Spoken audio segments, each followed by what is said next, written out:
Cook it with emotion. Yeah, treat it like it's sacred, like it's sacred.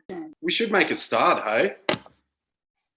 It's so good to see so many, you know, old faces and new faces. It's wonderful to see you all. There's 15 of us. Appreciate you in the States. It's pretty late over there, I dare say, and it's about midday here in Australia, mid-afternoon New Zealand, and early morning in China and Japan and Taiwan. So welcome, everyone. We're pretty lucky in our countries, in our part of the world, that we're, borrow from you, Iris, we're on the other side of the pandemic wall, almost. There's still a long way to go with vaccinations and being able to open up events, but a lot of the people on this call are already planning their next events or are gathering already. So this is a great opportunity for all of us to share our learnings and to spread it across the rest of the globe who are maybe on the other side of the wall or, you know, climbing that wall. They're nearly there. So let's start with Kiwiburn. We've got Andy, Julia, and another Andy, Firecracker, with their presentation. Go for it, Andy. Kia ora koutou, everybody. Welcome. I'm Andy Justice. I'm known as Money Daddy. I'm the chair and currently treasurer of Kiwiburn. I'm joined today by Julia and Firecracker. So over to you, Julia. Hello, I'm Julia, Flying Squirrel Damrow, and I'm the communications facilitator for Kiwiburn. And the other Andy? Kia ora, I'm Firecracker and I'm the event manager for Kiwiburn at the moment. So thank you. Before we start, Kiwiburn would just like to acknowledge the local iwi, Ngāti Huiti, who are the original custodians of the land on which Kiwiburn is based. We pay our respects to their elders past, present and emerging, and to all Maori people throughout Aotearoa, New Zealand. So just a bit of background, Kiwiburn's the longest running authorised regional burn outside of the States. We've been going since 2004 and at our current site since 2014. We're based in a town called Hunterville in the centre of the North Island. So we're 5 hours south of Auckland, our largest city, and 3 hours north of our capital, Wellington. We've got the South Island that's not shown on the map, but our burner communities are pretty widespread throughout New Zealand. We go from the northern tip through 1,600 kilometres to the South Island. So for the Americans, think that we go from basically Seattle to Santa Barbara. The town centre of Hunterville's got a population of only 400, which swells by 700% when more than 2,500 of our burners arrive each January. We're very fortunate that Hunterville community and the local iwi have accepted and supported us fully, and they consider Kiwiburn and its members to be an integral part of the community. So it's a very similar situation to Burning Man and Gerlach. So Kiwiburn is a 5-day event. It entails a 3 to 4 week build prep period. It's based on a 25 hectare site on a working beef and sheep farm, which is owned, fortunately for us, by 2 very supportive members of our burner community. And the site consists of green paddocks, forests and a river. The important thing from a COVID safety perspective was we were approximately 1 hour from major towns and hospitals. So each event we host now 2,200 burners each year. We're restricted by our resource consent to 2,500. And last event, we also had a virus that was threatening to gate crash Kiwiburn 21, but we managed to keep that at bay. So before we even hit into the whole COVID thing last year, we found out about it on paddock the hard way. We had a participant who's also a dragon burner arriving on site as part of our early entry. She presented with some cold and flu symptoms that got significantly worse over the course of the event. When she rocked up to our medics tent, they put a mask on her and immediately isolated her when they found out she was from China. Much to the distress of her, the site managers, and the medics themselves, no one knew what COVID or the coronavirus was or how we could handle it. And this was a very stressful experience for the organising crew, and it ended up really impacting the way in which we planned and addressed our COVID pandemic plan moving for the next event. So a couple of months later, and we actually had our first official case in New Zealand as of February 28th. So a month after the paddock closed. Because we'd obviously heard of this COVID thing, but we weren't entirely sure of the implications and we had quite a ways to go. We just proceeded as normal and assumed that the event would go ahead. But of course, we knew that the rest of the world was facing a very different reality and that a number of burns were being cancelled all over the place. At the end of the month, we went into a level 4 lockdown. For reference, there are 4 levels in New Zealand. Level 1 is normal life, but borders shut, which is effectively what we're at now. Level 2 is restrictions of public gatherings up to 100. Level 3 is stay at home, but you can order a takeaway. And level 4 is do not leave home unless absolutely necessary, you're an essential worker or something like it. So like the rest of the country, and in fact, the rest of the world, we try to figure out what does this mean for us. So over the next couple of months, obviously it turned out that Burning Man itself was canceled, which came as a big shock, and many, many other burns, including some in Australia. But still, we had quite a ways to go. So we went ahead and put the call out for theme and poster. And you see that Kiwiburn 21 ended up being called Mythical Picnic. We also did what we could to support our community virtually, such as Auckland Burners, who held a decompression event online, which was very successful. At the end of April and early May, we then proceeded back down through the levels and were able to go ahead, open applications for Temple and Effigy as well. So it was pretty much business as usual. Main problem we had as XCOM, we were down 50% of our members, so we prioritised filling them. So it's key to make sure that you have numbers in your teams to spread the workload and the responsibilities. So while burners in New Zealand and around the globe were preparing for Burning Man's multiverse, XCOM was busy drafting all of our COVID policies, our plans and our processes, and all of our planning was based on the event only proceeding if the entire country remained at level 1 during the build period and during the event period through January 2021. Part of our entire COVID planning contingency was based on making sure the community was heavily consulted. So we actually sent out a very simple survey asking 3 key questions. Number 1, how do we fill the void if Kiwiburn can't happen? This was really important for us because during our lockdown period, a lot of people latched onto this concept of Kiwiburn could happen. And it was a really big motivator for our community to stay healthy and have a positive mindset during all of the COVID situation. The other 2 we asked were, what do you want us to do with the refund if we did go ahead? And how can we make you as community members feel safe to be able to attend a 2,000 person event in the middle of the pandemic? So we opened up our general sale, which surpassed all expectations. To say we were oversubscribed is an understatement. Every single ticket was in a basket within 10 seconds. We did not expect that. The previous year it took 3 minutes, and obviously we had the lack of international burners, so we thought it would take at least a few minutes more, but alas no, people were keen to burn. We also, at this point, quite delayed, did go ahead and open up for theme cam and art registration. Some of the art that you can see on the pictures is what was actually displayed on the paddock. And the delays were because we needed to figure out how to do a new COVID policy, basically, and kept updating and releasing new versions of this to keep the community informed. December comes along and we did a gate procedure and what to expect on site, post on social media. And in the gate procedure at the time, we actually informed people that we would take people's temperature, and that had quite a big backslash on people had issues with that. You know, lots of people came out saying, oh, COVID's a fake anyway and whatnot. But it also allowed us to weed those people out. And that when it came time for gate to actually welcome them onto site, they didn't have to deal with people like that. Just to show how quickly the procedures around here changed, 2 weeks later, Ministry of Health actually told us that temperature checks were no longer required. So we didn't actually do them in the end.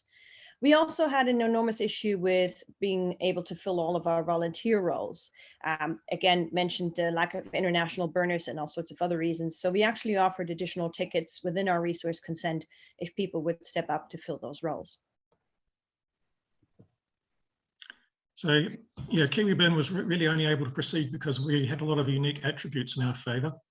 So New Zealand itself, we were isolated in the Pacific. Our borders were easy to control. We had a government that was willing to shut down and manage borders and to put internal lockdowns and restrictions in place. We had a very, very low volume of cases of COVID in New Zealand to start with. And we had what became known as the team of 5 million who were willing to make compromises to fight COVID. Kiwiburn itself was pretty unique in that it was being held in January, so we had 9 to 10 months to actually plan. And within that, the country had 6 to 8 months to actually stabilise its various COVID measures. Our event's reasonably small, 2,200 people for 5 days.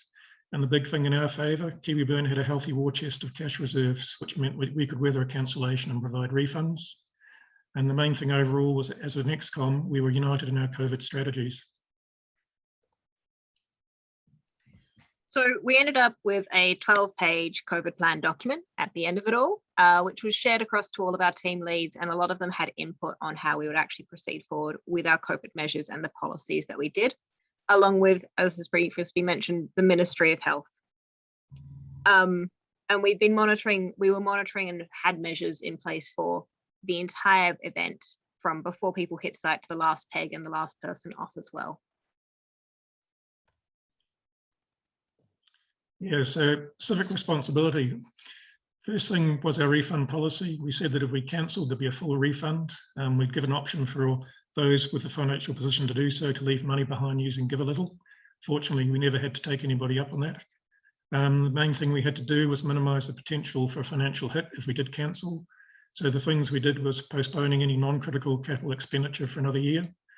Any current event expenses were delayed as late as possible, but that put pressure on artists and build crews because they had to delay expenditure and services, which meant their timelines got shortened, was more stressful. So a big thank you out to them. We also worked with all our vendors and event partners. So there was no longer any non-refundable deposits, and all our agreements basically said there'd be no charge for goods or services if the event was cancelled due to COVID. And our landowners actually volunteered their site free of charge if it was cancelled. We also got all the hire companies on board. We had all the legal aspects to look at, so getting our ticket holders aware of and agreeing to changes of terms and conditions, code of conduct, contract tracing, health screening on arrival.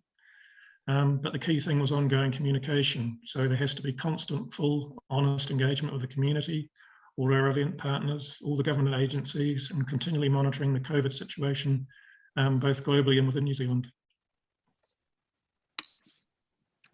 So if you can move your little cameras or people's over to the other side, and you can see the actual gate layout that we had planned.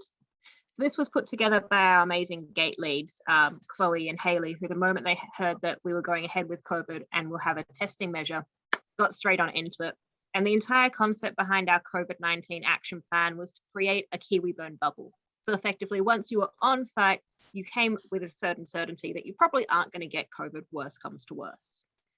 This actually involved us having a Ministry of Health COVID testing booth. So that meant that if people answered the questionnaire and responded that they were likely to have COVID or suspected to have, we could offer them a COVID test on site, and then they could head and go and self-isolate for the 24-hour period while they waited for their test results. And this was a really awesome setup that we had because the Ministry of Health was so supportive of us. And the next slide. So part of our COVID action plan was to answer a whole bunch of questions that no event organizers ever want to think about. Like, you know, how do we evacuate 2,000 plus people and a bunch of hippies? How do we make sure that if we have to be stuck onto a single place of land with 2,000 plus hippies, that they're going to have all the substances and the food they require? So we had a big bunch of questions and we managed to answer a whole heap of them, but we actually never answered the questions that we needed to answer.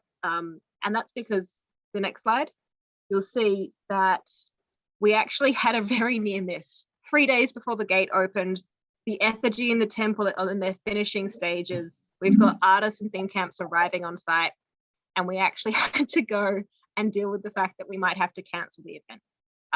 So it had been a community transfer case in the Northland region, and we had no idea if that would mean that there would be a level change.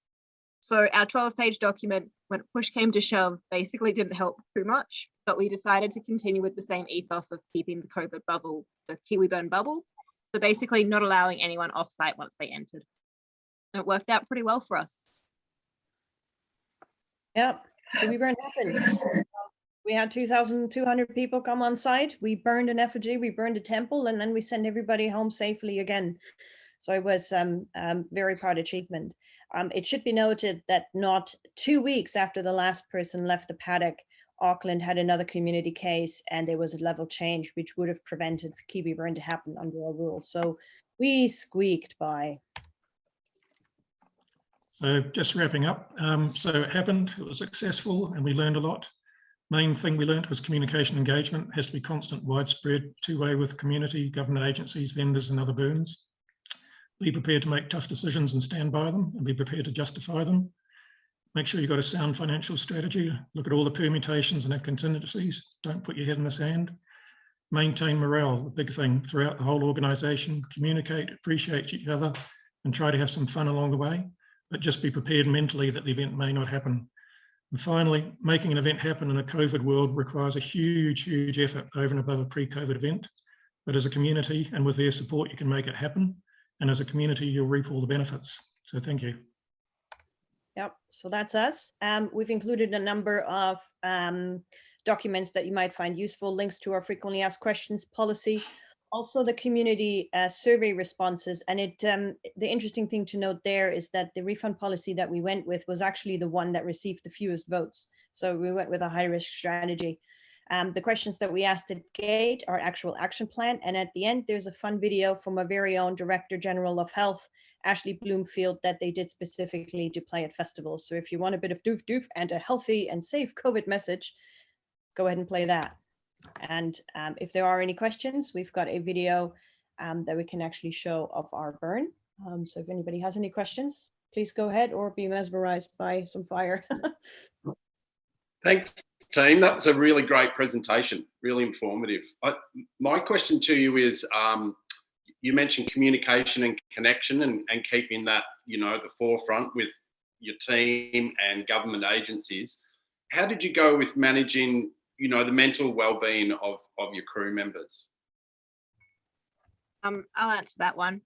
One of the big things that we did differently this year was on site. We were very clear with our communications. So I did an evening shout every evening to all of the crew members at dinner time to give them an update on the latest of what was happening around site. And part of that included affirmations. So we had an affirmation box in the kitchen next to the tea section. And every day I'd go out and shout out affirmations and make sure that there are at least 3 going out to the crew, as well as emails being sent out and a lot of just general positive engagement coming from all of the facilitators down into their teams about reaffirming that they're doing a great job and that we're here for them. Yeah, great. It's so important to check in and encourage your team members, no matter post-pandemic, during pandemic. Have we got any more questions? There's 12 apart from us 4. Anyone want to shout a quick? There's great resources there that Andy's shared with everyone. So in your own time, take a look at them because there's a lot of learnings to take out of them. If I can just jump in, the other thing too is if any events are wanting to make contact with us, we're more than happy to jump on a Zoom call, either individually or as a group, and just share our experiences, provide documents, just do whatever we can to help other events make it happen. We had a chat with Nowhere who provided some input because they had to cancel their event into tickets already having been purchased.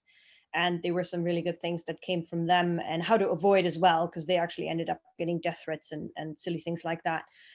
So just by having lots and lots of communication, and again, the element of time, that was really on our side. I mean, if our burn happened any other time, bar March to October, we wouldn't have happened. So fair bit of luck. So talk to other burns.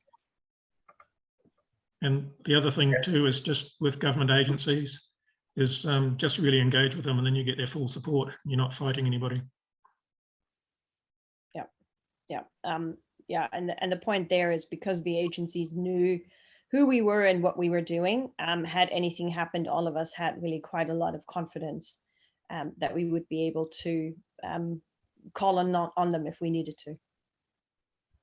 The other things that was really important for us is our lead medic, Paul, is also, his wife is in charge of our volunteer fire brigade who come down and support us with both the effigy and the temple burns. And when we found out there was a COVID case, the first question I asked them was, can we actually still burn the effigy in temple? And they said yes to that. And that was a huge morale thing for a lot of the crew on site, because we've been there for 3 weeks and we still get to burn the thing. And that was a really important kind of awareness that we could still celebrate. Yeah, that's very important. I was part of a burn where the event was flooded and the effigy was half built and it was demoralizing, but we burnt it anyway, and that lifted people's spirits, wet spirits, as it were. Totally. There's a just question. Answer tranquility.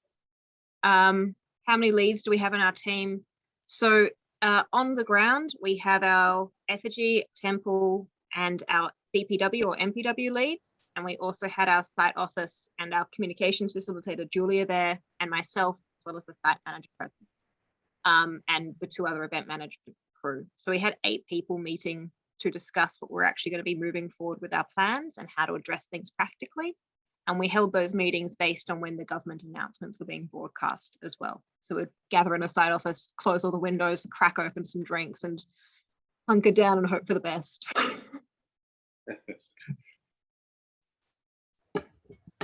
Do we have any other questions? Anyone want to throw stuff into the chat there? Are you all just mesmerized by the flames? But yeah, well, yeah, it's hypnotic.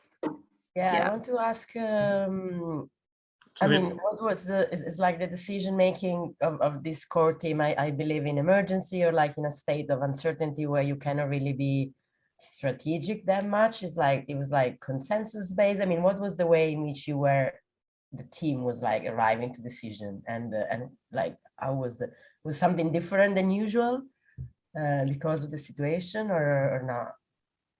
My memory is it was pretty consensus based on the ground. And then in XCOM meetings, it was more discussion based, reaching a general consensus. But Flying Squirrel and Money Daddy, I think, can add to that as well. Yeah, so the other thing too is it's the year-round organisation that was operating as well. So XCOM and also pulling in other people and key team leads. So that was going on for the full 9 months. Not only just our regular meetings, but we had a lot of one-off Zoom calls, either as a group or as subgroups and things like that. So there was constant dialogue going back and forth for the full 9 or 10 months leading up to the event. And that's what really made it all happen. Yep. And again, just talking to the community, getting their feedback and making sure that they know they're being taken seriously. And then publishing the feedback as well, which is something that we did at every turn. So when we asked the question, we then also published how people actually answered and how that went on to inform our decision, so that it really was a community effort.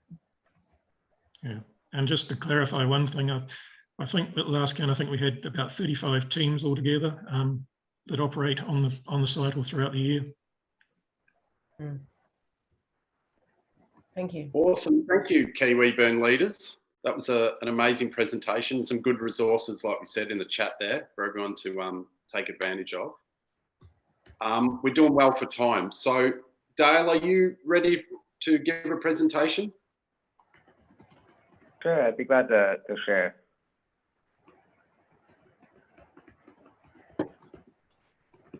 So I'm calling here from the east coast of Taiwan, small island on the Japanese archipelago and off the coast of China here, where we've got a small community. I'm just going to jump right into a PowerPoint slide. Some of you started to see bits of it, but I'll continue with this. So you can go to turtleburn.com to see kind of what the regional events have been looking like. But it's a small community. We've got an island of 23 million people, and so, but densely kind of populated along the coastlines, and 2/3 of the island is all mountains. And so here on the East Coast, we've got a location in the mountains with these 100-plus-year-old Chinese fir trees that were actually implants. And it's a wonderfully sculpted land overlooking the East Coast. And so I had mentioned in the opening plenary that we were able to have a burn last year, or just this year, and have had events in the past over the past year. Taiwan's been basically kind of COVID-free up until the last month or so,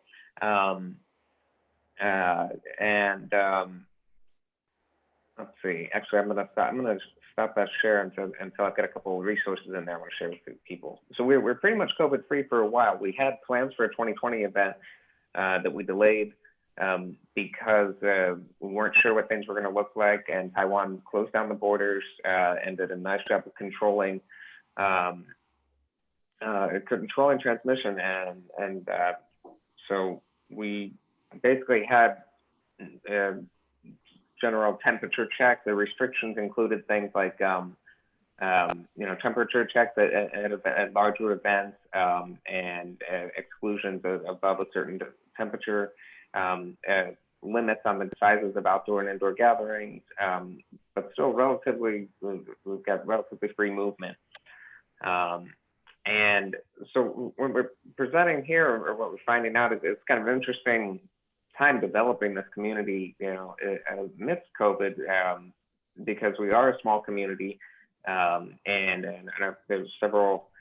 We received a lot of support from the region. Our 2019 first burn, we had some of our dragon burners from China came over and helped support, and so we're lacking kind of the international participation this year, but we're able to get together in kind of smaller groups and keep enthusiasm going for real burn. And so now we're kind of backtracking, and so we were thinking of having a decompression, and that with the recent outbreak, it was very quick on Discord that people jumped on that, said no, we're absolutely not gathering, and a lot of people stepping forward saying, look, you don't want to be that super spreader or the organ at the event that causes problems. And so, having seen the experiences from other places around the world, and with the kind of general level of concern and conscientiousness here, it was good to see the community stepping forward and saying, as opposed to actually some controversy with the rainbow gathering community and debate about whether to host a rainbow gathering in the midst of this current outbreak. In contrast, we're going to see burners are really making an effort to put safety first here. I'm thinking in the context of this meeting, what to say in terms of lessons learned for how to burn with COVID is that there were some answers. We just kind of eked one out. We snuck by. We were able to have an event, and so also what I wanted to talk about is related to kind of some cultural differences that we have that aren't necessarily very COVID specific. So through that, I am going to just run through a few photographs here to give you some context, and then I'll land on a couple of resources that kind of emerged out of our recent interactions related to communications and understanding of our group that I think would probably, lead us towards things like what we're hearing from Kiwiburn there. It's just a, way of having a central core team that you can rely on and trust in, and that's, related to communication. So here we've got our gate, and then an emerging theme camp, the Sex Swing Apocalypse Retirement Community, and a dildo derby racing, and hiking in the jungle, hot springs, steam room, sauna. The emergence of theme camps. This was a PlayStation with really kind of large, oversized games and interactive games going on during the day. There were kids that are at that, dogs and families there. An increase in art this year brought about by the emergence of our first art auction, which raised a couple $1,000 US and spread out to that. It spread out throughout the community. And so we had a lot of kind of daytime relaxed camping interaction. You can see in the background here our turtle. Those who are at 2019, a couple of people in this chat will see that our turtle grew wings and stood up on a base a little higher this year. And then the evening activities included playtime. This was something called Bambooth, was a wonderful photo booth, a great example of a self-reliant little burner group that hadn't. I was getting into just a few images of what it looks like in the evening at our event, and so I have a couple images from the burn itself. Here's our turtle burning, and two characters who had. Taiwan has one of the largest per capita populations of scooters on the island, and so we had some scooter helmets that were adapted into elaborate helmets for flame here. Got an Africa burn veteran here was leading drums again for our second iteration as we get ready for the burn. And so the flames for the emerging kind of fire conclave that we had, I think maybe 8 different dancers with different materials, some who it's their first time performing in that kind of context. It came from these masks here. And so some lovely performance in preparation for some impromptu didgeridoo here for the burn itself. And so we really didn't have a whole lot of photos on site. There was this kind of photo booth bamboo, and then the images of the burn. And now this was the other structure that was burned, a temple. And so here I'm sharing this to give you a little bit of the context of the view. We're in the mountains overlooking the only plains in the Northeast in Taiwan, and then over the Pacific Ocean there. And so this was intentionally built with this kind of disjuncts and disconnections of these kind of flat panel screens, a little bit about how we might not be able to come together in person, but we're still making connections in some ways. And so this is where we were for a 4-day event, which include, and then an additional build day and a takedown day. So many people were up there for 6 days in the mountains. Very well received from some who'd been around in the community for a while, as well as we have some Taiwanese Americans, Chinese Americans who are in town are very appreciative of the chance to bring some of what they felt from burns in other places and see that here in Taiwan, as well as local Taiwanese who just list all of the wonderful, amazing things they got to do over the weekend and how much they loved all of this. And so, yeah, we were really grateful that we were able to have this event, and now we're kind of quieted down and thinking about where to go next. But in the process of getting ready for a 2019 first burn, and then in preparing to continue to have events, some things have evolved within the community. One is a transition from what was a very kind of loose, informal network of Facebook messages to Discord server. And here we've got issues of saying, it's like, okay, well, how do we make that inclusive as well for people who aren't familiar with this particular platform or don't like this platform? And then what kind of communication style do we have on there, and how do we make information accessible? It's kind of a learn as we go thing. It works for those who it works for, and then how do we get those voices that, if we don't know you have problems with it, how do we know you're having problems? Where are your voices? And so this is something I want to kind of ask people about, in inclusivity with multiple languages and with multiple platforms. Another thing that's still ongoing now is a monthly newsletter. This one is available from turtleburn.com. They're calling this the Turtle Head. We have things like burner lingo, some past experiences. I've been trying to get them to change it to virgin, but folks like the word virgin over virgin. I like to be you, because this was a strange thing to ask people at the gate if you were a virgin or not. And we had translations, and that didn't quite come out. So this is one example thing that I wanted to share is how do you educate in a way, because we're noticing there's a lot of misunderstandings with communication style. There's the kind of snarky, get shit done kind of somewhat aggressive approach to things that can be humorous and really endearing if you like people, but sometimes that gruff, some people are taken aback by that, so how do you keep it humorous and cute? So this is an artist, as noted that one of the camps that produced a lot of food for people, they had some disposables, and we were saying, how do we get people to bring their own items? He recommends bringing strong items. He prefers steel because they don't break and you can use them as a weapon. So yeah, we've got this as part of what's out in the newsletter, and also experience sharing. So that's the other thing we have. People ask about, okay, gifting. Well, I don't know if I can come because I don't have a gift. I don't have this physical product, or I don't know what to give someone. And so that opens up the conversation and say, well, what do we mean by a gift? But when it's in translation and so on, it's helpful here having experiences shared from people. And so here's one of our Taiwanese participants who describes it's available in English there as well, as how much it was meaningful for him to be at the gate and to greet people, and how that allowed for this kind of immediate rapport with people that wasn't available elsewhere. And so we've got another thing that emerged this time was something called Turtleburn Tours. Two local Taiwanese participants made some really cheesy flags and kind of ran around with a group of maybe 20 or 30 brand new Chinese-speaking Taiwanese participants, and kind of introducing them zoo style to the crazy burners in their different corners. Had this meeting time, and then they were gifted some swag, a badge for Turtleburn that was only available if you took part in the tour. And that was modeled after the U.S. National Park Junior Ranger Service, where you go and you take some quizzes and you get your badges. And so how do we bring people in? So on site, introduce them to what this is about. And then also now there's talk about this idea of kind of doing an adopt a virgin type of system where, you know, those who've been around, you have someone that you're in email contact with or checking in with to make sure they've got all they need, you know, they have questions about what's coming up, and then during the event, you know, keep in touch and so on.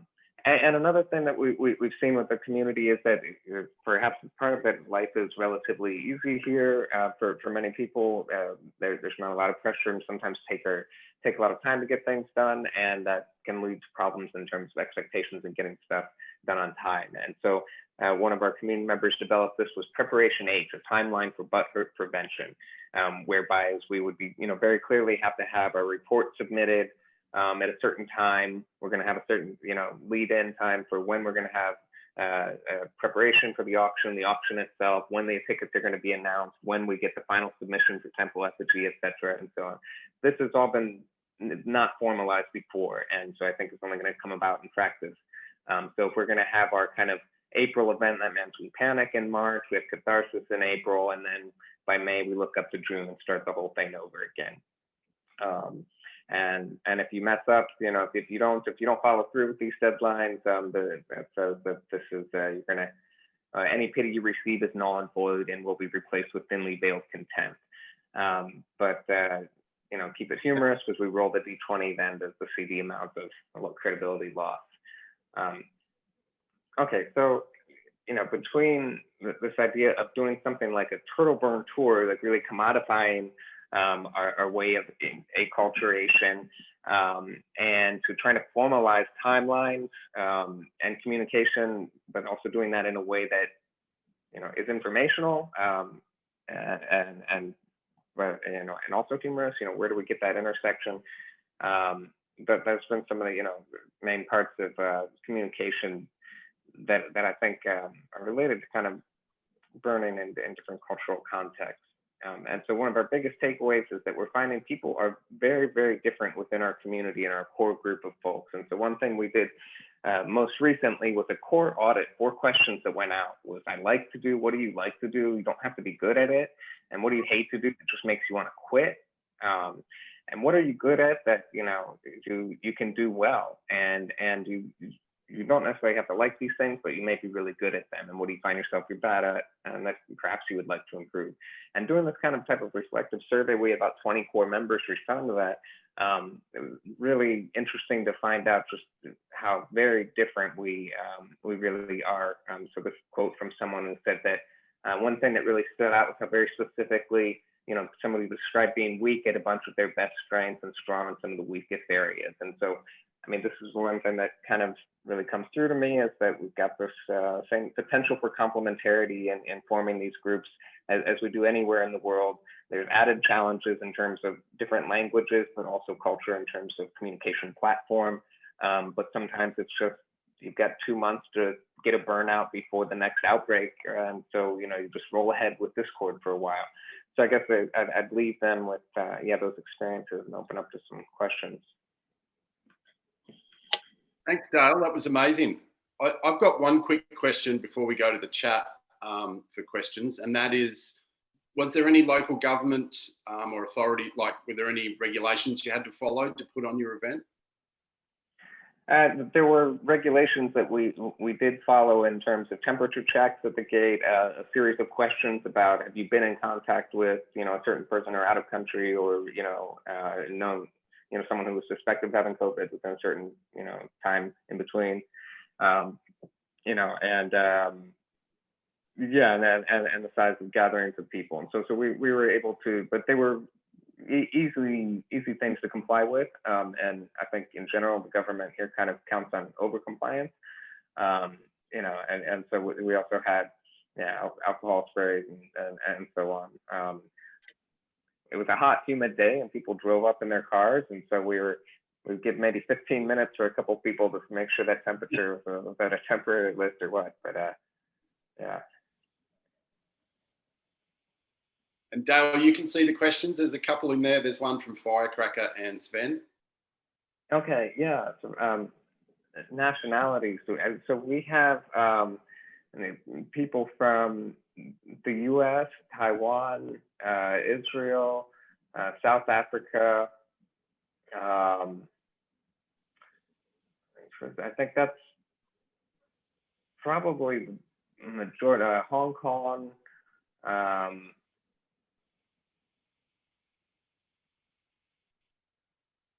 Yeah, I think that's the main bulk of some of like the core organizer nationalities that we have here, and of course the Taiwanese participants.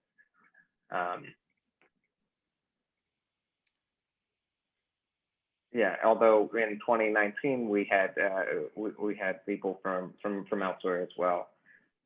New Zealand, a lot of our dragon burners from China were with us, and some of them from different country or national origins themselves. Any clothing optional issues? Yeah, Taiwan legally, there's no public nudity, so public nudity is illegal. We had a sauna with a closed off area that, you know, we had instructions on embracing nudity there and secluded airways. And we actually didn't have a lot of issues with any kind of, with public nudity.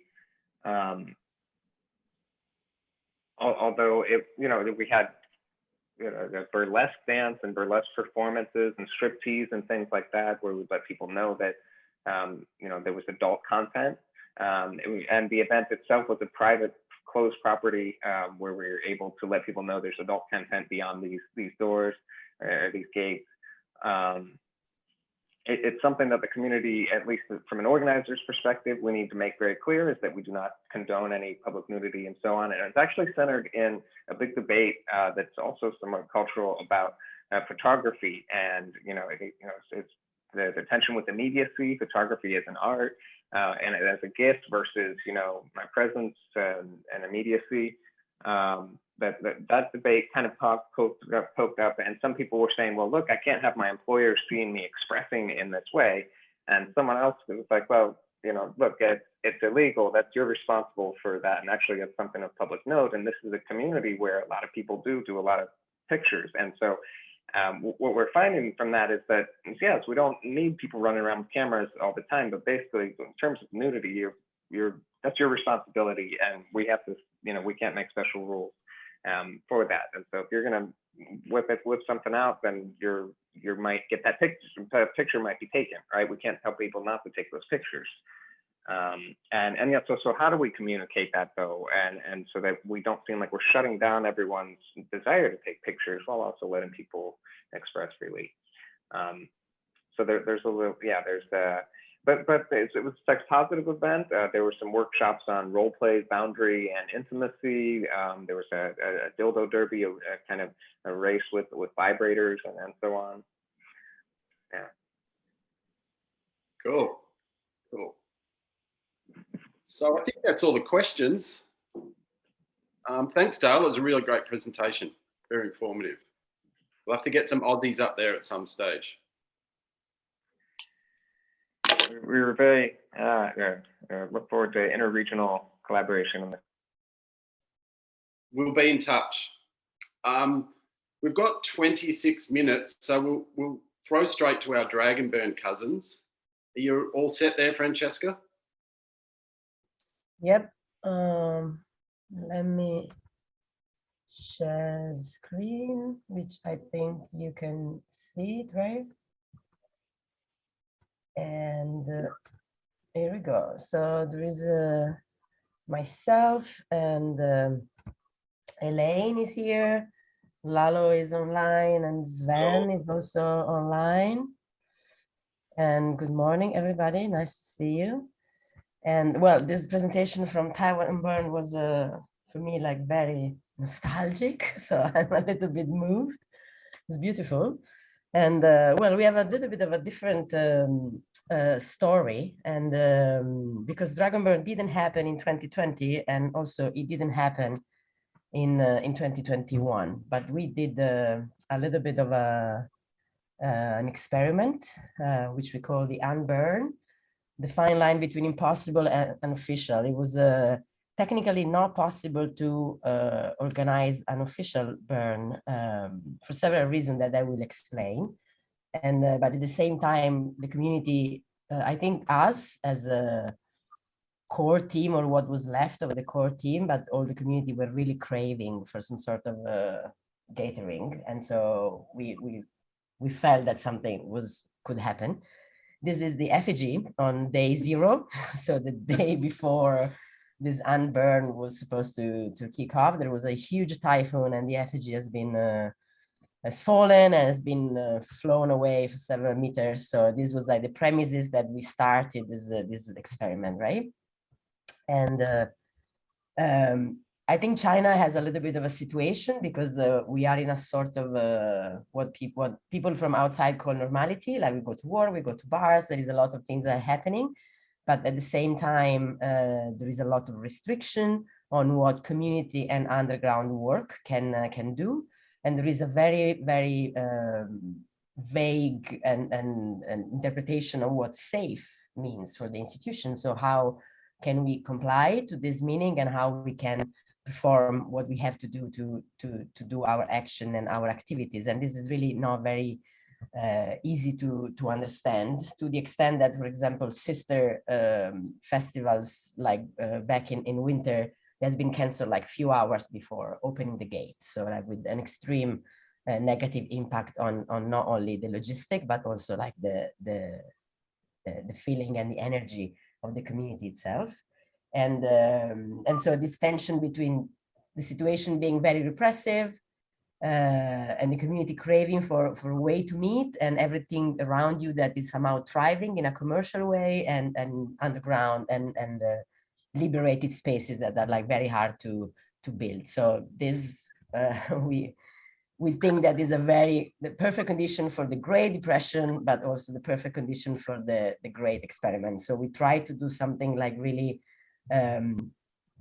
different and unique, which is making a burn event without organizing and with no planning of any sort. So everything that we have been done in the past 7 years, like step back and see what happened. It took us a couple of months of fighting in a group chat, like real fighting, to be able to write down a few lines that were the message that we wanted. We had to kind of invite people to go to the same place with the understanding what they could find there and what they could bring there, and also without being us. So not being a dragon burner, like not being a planning team, not being any of the identity that we usually perform. And it was really difficult to arrive to the agreement of how to phrase this message so that also people would receive it and understand that we are not group for once. This message, the one that Francesca was before, actually, that was like, yes, spread it through WeChat, which is like the most used platform. And yeah, the only thing that is ready to dragon burn is just the emojis on the bottom.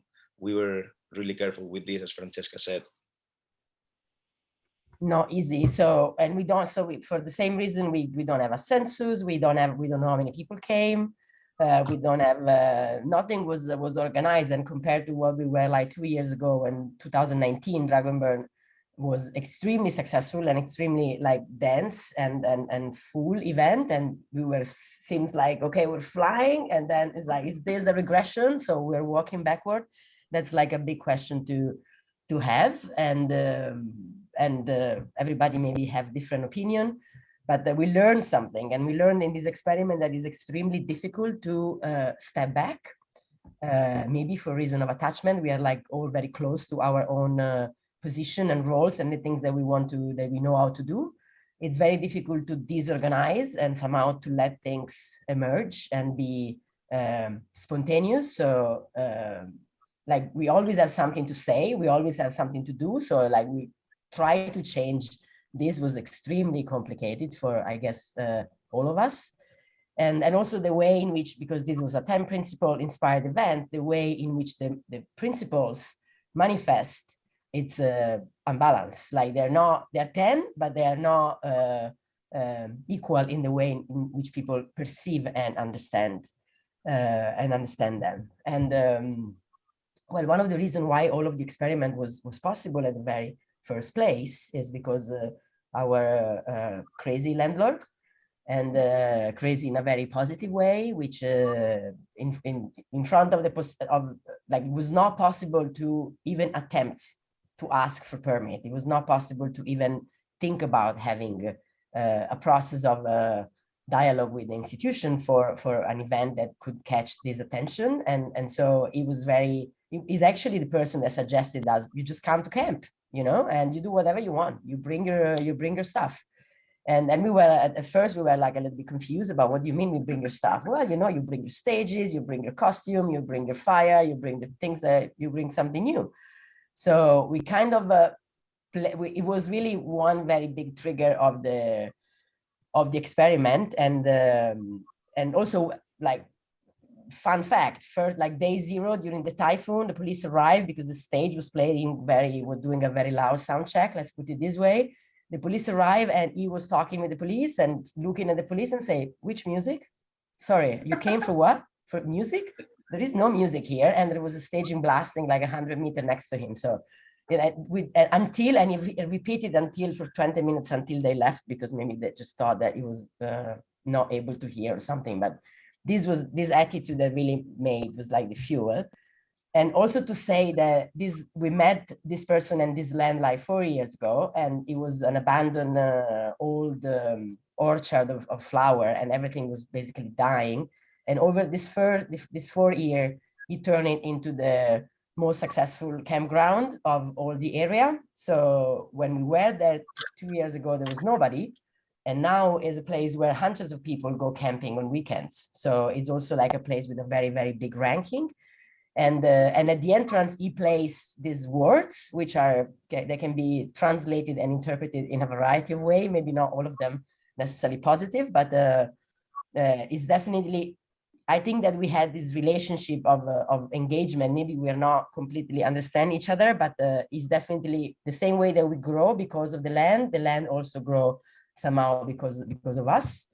And so the situation was that this was the picture that you see is the property where we are used to burn. But this year we were confined in the purple circle. And this was because next to us in the rest of the property, there were 2,000 like campers, like random campers, families coming from spending the May weekend on the property. So he suggested, and he actually opened up some area of the forest for facilitate that we could gather in the same area. And of course, imagine that there are like a dozen of think camp scattered around the land and 40 art scattered around the land. Now we have a situation where 30% of the planning team is gone because they cannot be back into the country. So they changed life, they went somewhere else. A lot of the international community is gone.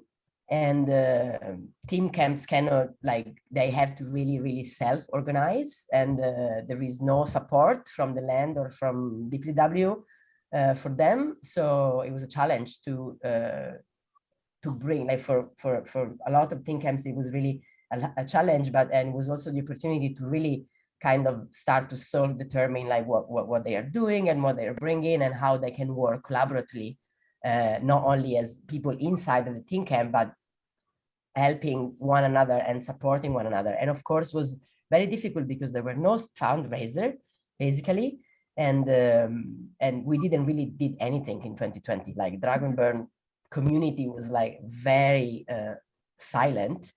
And one of the main challenge that we started to talk with them to see what was the feeling of this unburn. One of the main challenge was that a lot of people were joining the camp without having a continuous flow of community activity, and so there was a lot of disengagement, and it was very hard to have people understanding and jumping into the idea of burning in a certain way. Like all of this process of creating relationship was much more difficult for all of them, regardless if they were new people or old people, if they're new camp or old camps. And the situation, for what has been assessed, at first, I mean, there are also some people like this guy, the Space Cowboys, they came and they completely self-organized. They never came before in an organized way. but they brought the first camp into an burn, and they were fantastic. You know, they were like score excellent on LNT, and they did everything right, whilst other people maybe that has been burning for several years, like plastic cups, disposables, trash on the ground during the event. So like a different situation. Like if you had like the feeling was that everybody was doing a little bit things by themselves, and this makes everything hard. And yeah, this for me is like is a downside. I don't know what other things, but there was no art grant, and there was no art grant because we are not organizing anything, and because we're not touching the budget, because we don't have money to spend and ticket revenues. So the art was also left to participants. So something came, of course, and was beautiful, but also there was not this idea of like building a burn around the experience of the art. And for example, like that one, the long plastic strip was a lot of controversy because it was placed at the very, very far away side of the forest, and nobody knew that was there. So there was like a lot of like a different kind of interactivity, like maybe the art is not really brought to be participative, but at the same time, the artists, they made a documentary that is already released on social media about the art that they did, but a lot of the burners, they didn't know that that was even happening. So a lot of different things, not better, not worse, but really unique. We burn something, that's the most important thing at the end, and it was beautiful, and it was a mix of this effigy half destroyed and rebuilt 3 times over the 5 days, some art that were collected, and an old piece from last year that was a kind of a last-minute informal temple. So the burn was like yeah, pleasant and participatory, with a lot of people from the community and from outside of our circle. And then the dragon, as you can see, rise again from the flame as our usual miracle. And yeah, major issue, land, like a lot of trash management, like a lot of problem on managing the trash, because when you are 200, 300 people with 2,000 next to you, it's very hard to put boundaries on how to dispose about things. And also the effort of leave no trace seems to be, it's not that it's not spontaneous, but apparently it's still difficult to do.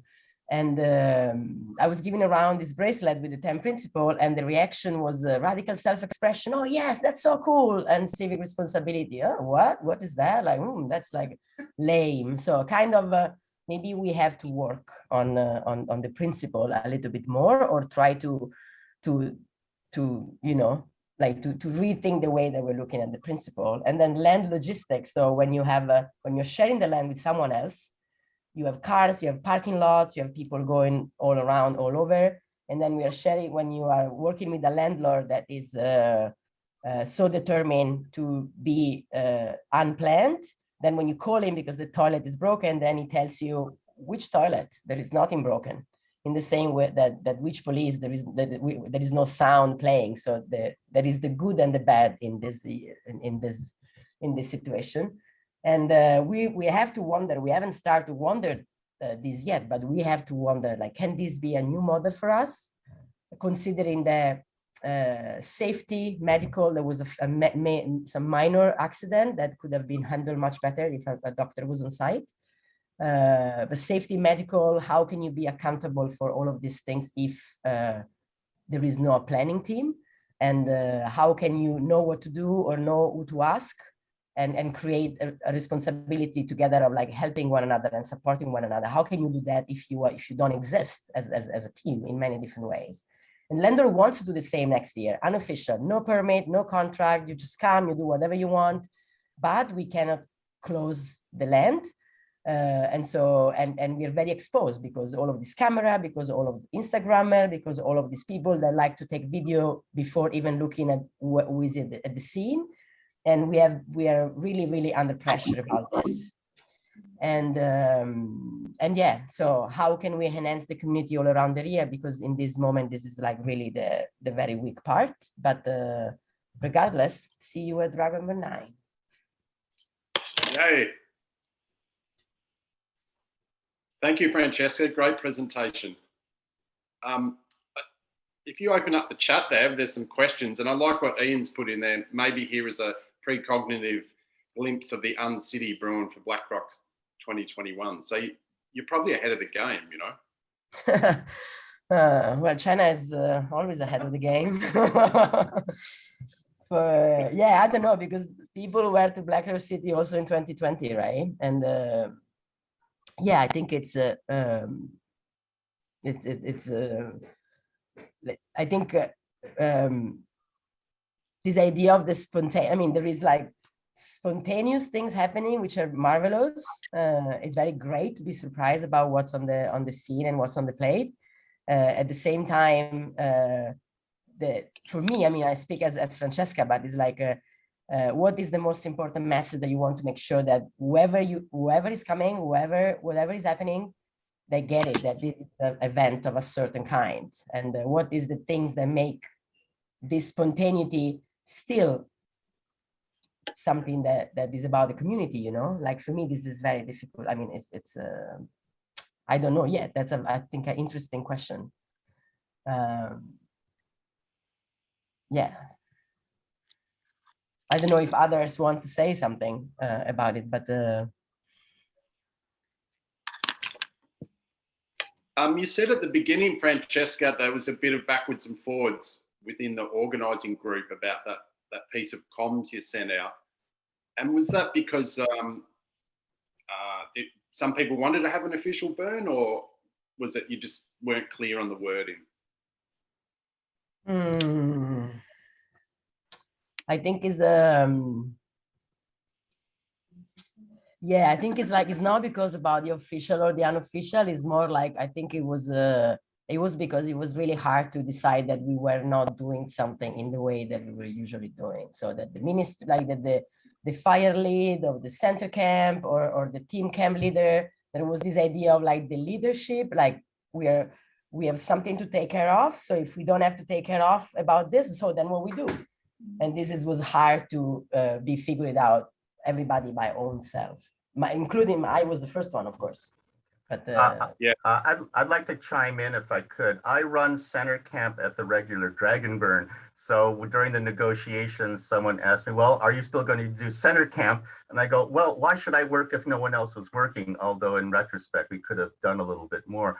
I think just tweaking our model, we can do a lot better. Just a simple, if we make it more that each theme camp must do XXX, and then maybe just a daily heads up with theme camp leaders would probably have done a lot to help the event run a lot better.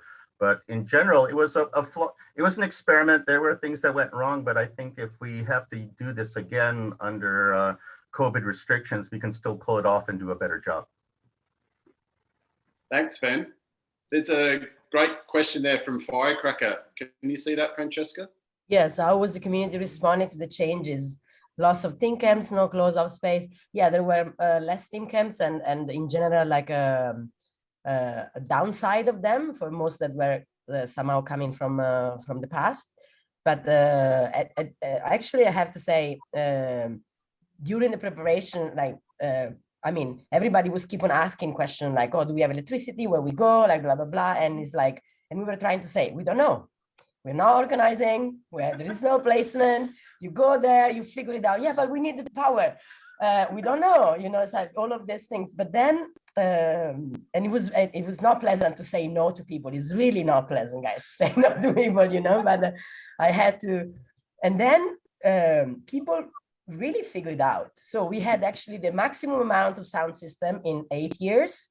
And it was the first time that we didn't have any noise complaint. It's the first time we had 24 hours music and we had the loudest music ever.